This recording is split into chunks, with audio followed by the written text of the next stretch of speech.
चलो समय जल्दी कर, इतना लेट नहीं कर सकते आप। उनको मिल रही ना फ्रेम अभी महाराज आता संघटनेच्या लोगोचं उद्घाटन झालं, प्रचंड लोकांना प्रतीक्षा, आता कामाची सुरुवात कशी राहील आणि कशा पद्धतीने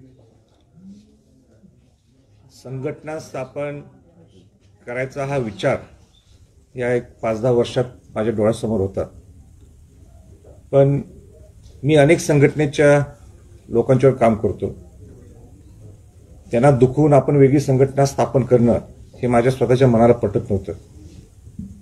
पण एकंदरीत लक्षात आलं की ह्या सर्व संघटनांना आपण जर एकत्र करू शकलो आणि स्वराज्याच्या ब्रँड खाली आपण एक लढा उभा करू शकलो, आणि लढा म्हणजे कुठला की अन्यायाच्या विरोधात लढा, जे सरकार कुठलेही सरकार असेल आणि ते सरकार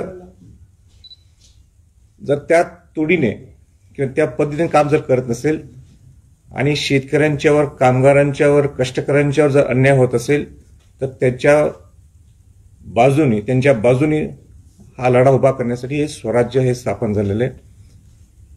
हे स्व आणि राज्य, स्व म्हणजे डॉक्टर्स असतील, इंजिनियर्स असतील, शेतकरी असेल, कामगार असेल, हे स्व आहे, आणि राज्य म्हणजे त्यांचं आहे। म्हणून ह्या सगळ्यांना एकत्र करून त्यांच्या अडीअडचणी सोडवण्यासाठी, त्यांच्यावर अन्याय होत असेल तर स्वराज्य खंबीरपणाने त्यांच्या पाठीशी उभा राहण्यासाठी हे स्वराज्य संघटनेची स्थापना झालेली आहे। सरकारमध्ये सुद्धा जरी प्रश्न सुटत नसतील तर सरकारच्या विरोधात उभा राहण्यासाठी सुद्धा आम्ही कमी पडणार नाही। पण महाराज आता मंत्रिमंडळ विस्तार झालेला आहे, त्याच्यामध्ये बरेच वादविवाद आता समोर येऊ लागले, तर एक संघटना म्हणून तुम्ही आता या सगळ्याकडे कसं बघता?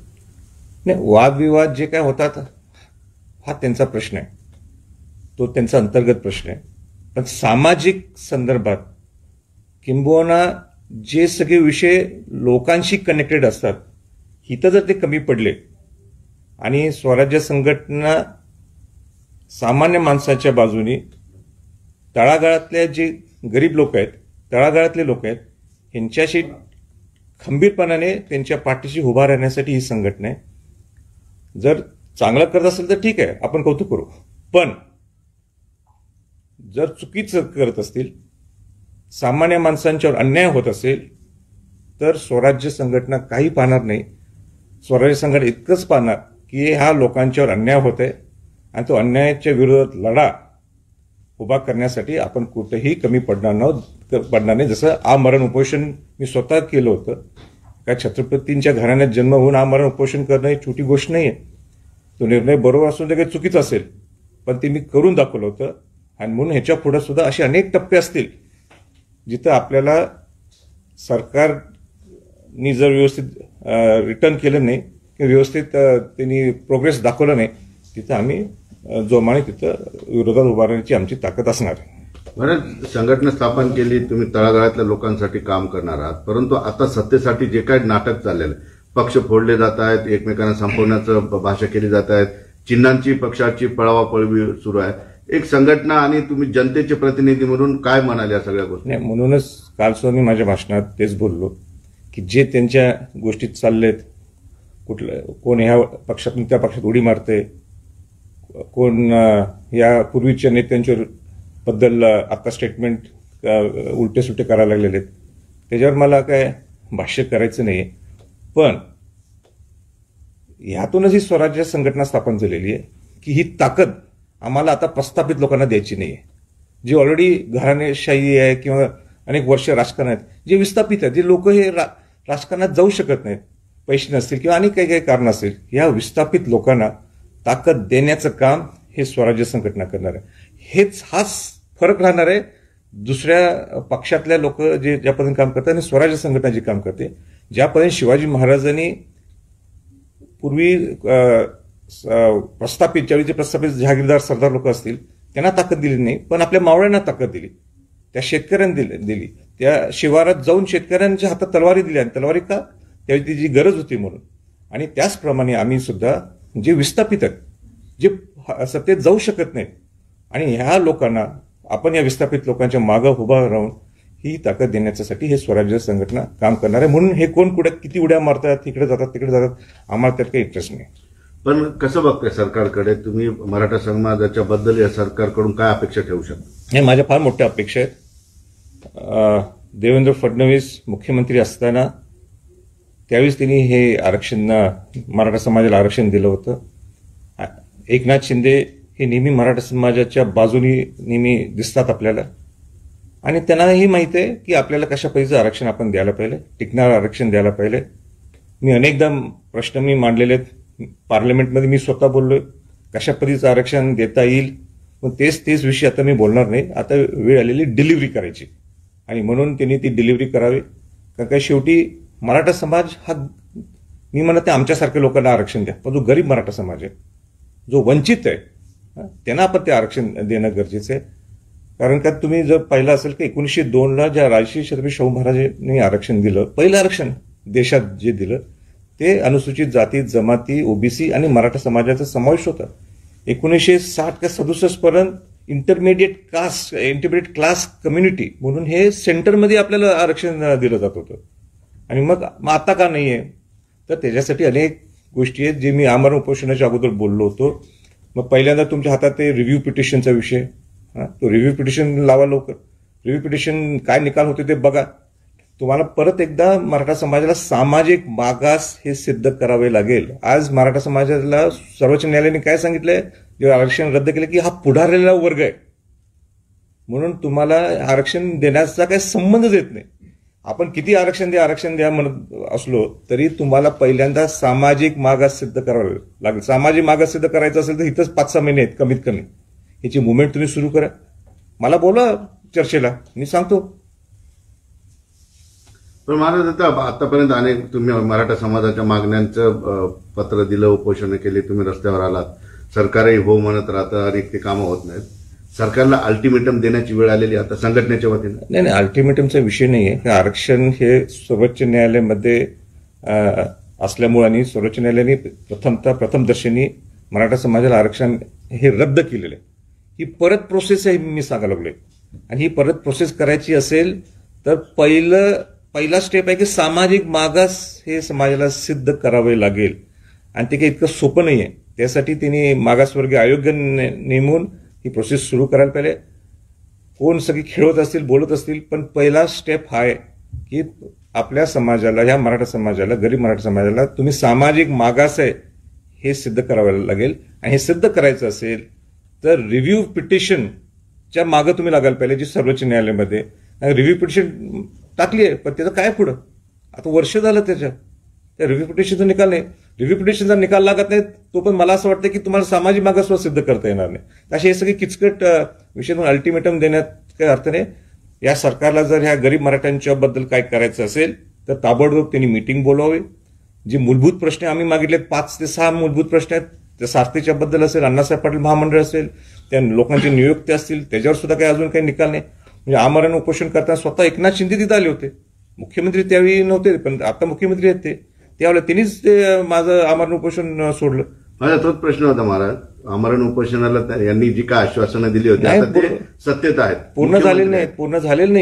ते पूर्ण झालेले मागच्या सरकारने केलेले नाहीत. तर तुमच्या हातात सगळे विषय आहेत, मला परत सांगायची काही गरज नाही. एका छत्रपतीच्या घराण्यातली व्यक्ती आमरण उपोषण करते आणि तुम्ही सोडवायला येत आहे, तुम्ही ते सिरियस विषय घ्यायला पाहिजे. तुम्ही बोला, बघा ते तुमच्या सगळ्या अधिकारी वर्गाने बोला, काय तुम्ही प्रॉमिस केलं होतं, सगळ्या 6 मागण्या आम्ही पूर्ण करतो असं मुख्यमंत्री एकनाथ शिंदे साहेब त्यावेळी बोलले होते. त्यावेळी ते वेगळे खातमंत्री होते ते. पण आता मुख्यमंत्री महोदयांना सगळं माहिती आहे, त्यांनी बोलवाय मीटिंग. देवेंद्र फडणवीसांना सगळं माहिती आहे काय प्रश्न आहेत. ते हुशारच आहेत, त्यांना असं नाही की त्यांना या सगळ्या गोष्टी माहित नाही. त्यांनी बोलवाय मीटिंग. काय वेळ घालला होता? न्याय द्यायचा असेल तर पहिली मीटिंग बोलवाय. ज्या लोकांना समजते या आरक्षणाच्या बाबतीत, ज्या लोकांना ह्या मूलभूत सुविधा त्या समजतात, त्यांनी बोलवा. मला कोर्टाचं आपण समजू शकतो की कोर्टामध्ये, पण शासनाच्या हातात ज्या गोष्टी आहेत, ज्या अनेक मागण्या प्रलंबित मराठा समाजाच्या, निधीचा विषय असेल किंवा इतर सगळ्या गोष्टी, तर त्याच्याबद्दल आता मुख्यमंत्र्यांना जाब विचारायची वेळ आली आहे की नाही? मुख्यमंत्र्यांना जाब विचारायचा विषय नाही. त्यांना हे सगळ्या गोष्टी माहित आहेत. ह्या उपमुख्यमंत्र्यांना माहित आहेत. मी सुद्धा त्यांना परत एकदा जाऊन सांगणं हा मूर्खपण आहे. कशाला परत जाऊन तेच गोष्टी सांगायच्या? सगळं त्यांना माहित आहे, सगळं ऑन रेकॉर्ड आहे. आमरण उपोषणच मी करतोय, ही काही छोटी बाब आहे का? आणि तुम्ही सोडायला आलाय.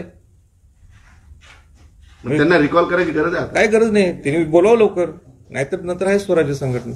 पण आज तर विषय तो नाही. बरं, पॉलिटिकल प्रश्न पुन्हा एकदा विचारतो. शरद पवार असं म्हणतायत की शिवसेनेचं चिन्ह हे धनुष्यबाण आहे, ते शिंदेनी घेऊ नये, त्यांनी इतर चिन्ह घ्यावं आणि म्हणजे पक्ष काढावा आणि चिन्ह स्वतःचं हे करावं. काय नाही, आता त्यांचे ते पवार साहेब आहेत, ते काय बोललेत मला त्यात माहित नाही. आम्हाला आमचं चिन्ह माहित आहे, ते आहे स्वराज्य. आणि स्वराज्याचं एकच आमचं ब्रीज वाक्य आहे, शिवशाहूचा विचार, राष्ट्राचा विकास. आणि त्या हेतून आम्ही चालणार आहे. पूर्ण सकारात्मक आमचा दृष्टिकोन असं, आमचं पॉझिटिव्ह मुवमेंट असणार आहे. कोण काय बोलते, कोणाची टिप्पणी आम्ही करायचा इंटरेस्ट नाही. नुसतंच या विस्थापित लोकांच्यावर जर काही अन्याय होत असेल, शेतकऱ्यांच्यावर, कामगारांच्यावर, कष्टकऱ्यांच्यावर जर अन्याय होत असेल, तिथं त्यांच्या मागे स्वराज्य ठामपणाने उभा राहणार, एवढाच आमचा प्रामुख्याने इंटरेस्ट आहे. महाराज, आता स्वराज्य संघटन आहे, तुम्ही नंतर ते पॉलिटिकल होणार की नाही होणार हे तुमचे पुढची स्टेप असणार आहे. परंतु आत्ताचं राजकारण बघतं, तुम्हाला वाटतं की स्वराज्य हे पॉलिटिकल पार्टी व्हायला पाहिजे किंवा फक्त आपण सामाजिकच असायला पाहिजे? नाही, कोणाची इच्छा नाही राजकीय होऊ नये. सगळ्यांना राजकारणात गेल्याशिवाय प्रश्न सुटत नाहीत, हे मलाही माहित आहे. म्हणूनच मी राज्यसभेची ते मला अपक्ष म्हणून द्या म्हणून म्हटलं होतं. हे काही लपवण्याची काही बाब नाहीये. पण पक्ष स्थापन करत असताना अनेक त्याच्या बाबी आहेत जे आमच्याकडे नाही आहेत. पैसा लागतो, घोडागाडी लागते, आमच्याकडे नाही आहेत. आम्ही साधे माणसं आहोत, गरीबाचं नेतृत्व आहे. काल सुद्धा आमचा कार्यक्रम झाला की आम्ही कोणाला ₹1 सुद्धा दिला नव्हता, सगळे आपापले आले. जर विस्थापित लोक आहेत, जे सामान्य जनतेना जर हे वाटत असेल की आपण काहीतरी नाविन्यपूर्ण काहीतरी वेगळं करू शकतो, तर ताकद आपण देऊ शकतो स्वराज्याच्या माध्यमातून, मग तो विचार निश्चित होईल. पण आज माझी इच्छा असेल तरी मी करू शकत नाही. कुठं आणायचा पैसा? याचा अर्थ असं घ्यायचा की इतर लोक आता पैशाचा महापूर सगळा चालू आहे राजकारणात? नाही, पैसे हे बघा, आज तुम्हाला इथून कुठेतरी गुवाहाटीला न्यायचंय, इथून तुम्हाला कोणाला कुठे हिमाचल प्रदेशला इलेक्शन लागली, कारखान्याची इलेक्शन लागली किंवा आणि कुठली जिल्हा परिषदेची इलेक्शन लागली, हे ना इथून हिमाचल प्रदेशला यायचं, ह्याला पैसाच लागतो ना. आमच्याकडे कुठे आहे?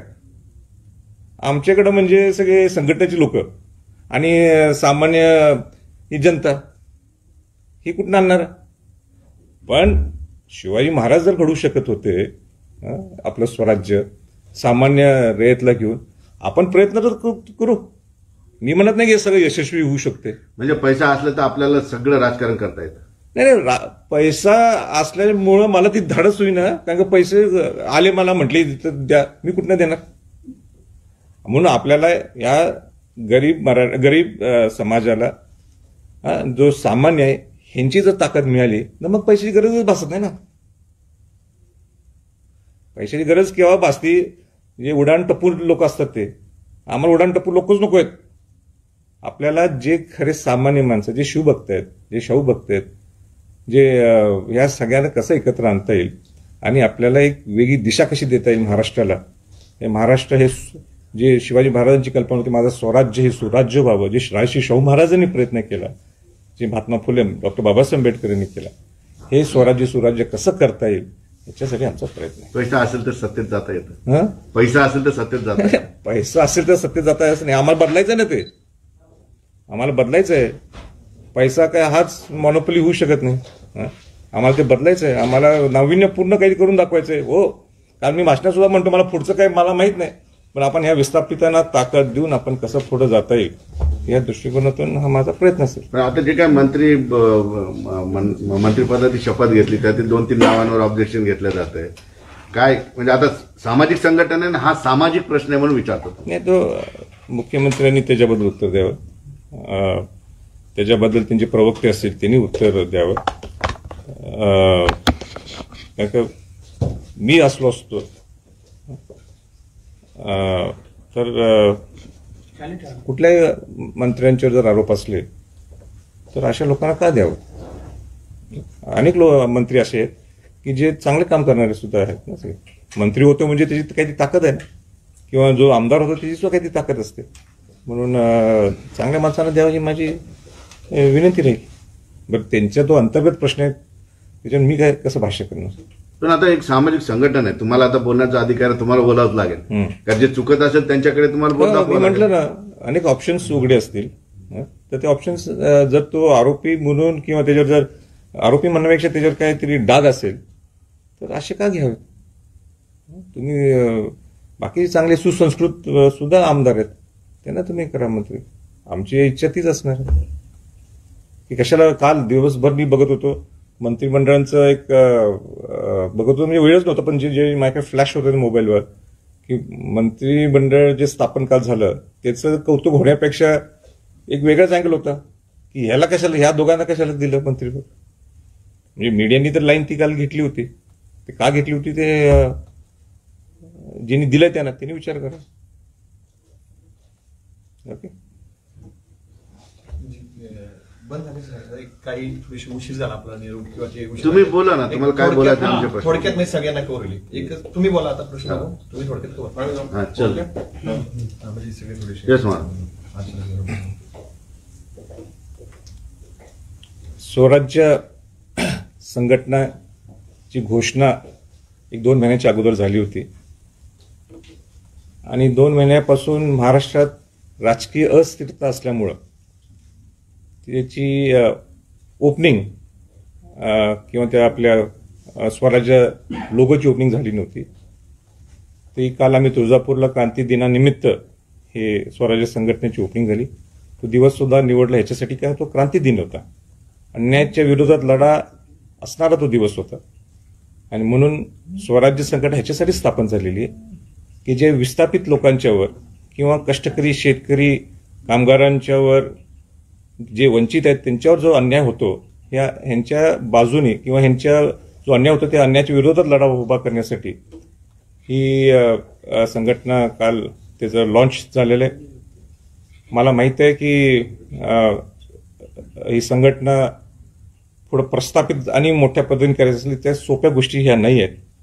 पण अनेक लोकांची इच्छा ही होती, अनेक 10-15 वर्षापासून अनेक लोकांची इच्छा ही होती की आपली एक वेगळी संघटना इथं पाहिजे आहे जे सामाजिक प्रश्न आपण सोडू शकतो. पण अनेक संघटनाची बी संलग्न आहे, अनेक लोक माझ्याशी जोडून आहेत. त्या लोकांना दुखून मला एक नवीन संघटना काही काढायची नव्हती. पण सगळ्यांचं म्हणणं हेच आहे की एक तर आम्ही तुमच्यात विलीन होऊ किंवा आम्ही तुमच्याशी संलग्न राहू, पण स्वराज्य या ब्रँड खाली, स्वराज्याच्या ह्या नावासाठी, समाजाला न्याय देण्यासाठी आम्हाला एकत्र तुमच्याबरोबर यायचं आहे. आणि म्हणून तो निर्णय मी घेतला. आणि मलाही असं वाटतं की कोणीतरी सामाजिक प्रश्न जोरात जोमाने उचलायला पाहिजे. जे प्रस्थापित लोक आहेत, मला काय प्रस्थापितांच्यावर विरोध नाहीये, पण ह्या विस्थापित जे लोक आहेत, जे सामान्य लोक आहेत, जे कष्टकरी आहेत, जे कामगार आहेत, जे शेतकरी आहेत, ह्यांचा आवाज उठवण्यासाठी कोणतरी पाहिजे आहे. जे पूर्वी शिवाजी महाराजांनी केलं होतं, शाहू महाराजांनी केलं होतं. आणि मला असं वाटलं की आपण त्या घरात आपला जन्म झालाय आणि आपली जबाबदारी होतीये आणि म्हणून तो लढा उभा करण्यासाठी ही स्वराज्य संघटना स्थापन झालेली आहे.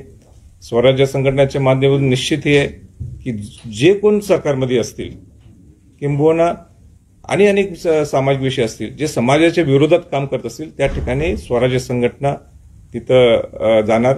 स्वराज्य संघटना अन्यायाच्या विरोधात लढा उभा करणार. त्या प्रसंगी कोण तिथं असेल हेही पाहणार नाही, पण सामान्य माणसाला न्याय मिळवून देण्यासाठी आम्ही कटिबद्ध असेल.